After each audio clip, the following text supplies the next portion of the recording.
இந்த நொடிக்காக தான் காத்திருக்கிறோம் நாங்கள். தர்மத்தாயின் தவ புதல்வரே, தமிழக வெற்றி கழகத்தின் தலைவா, தலைவா வா, தலைமை ஏற்க வா, தலைமை உரைத்தா.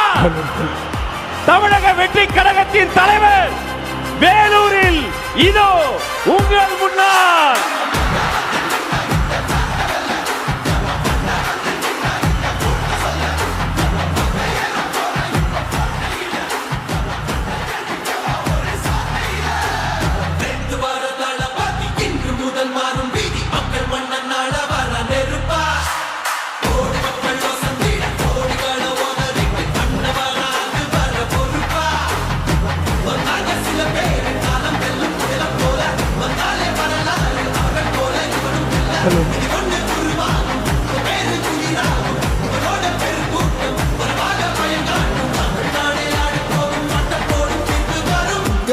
உங்க விஜய் உயிரண்ண வரண்ணா.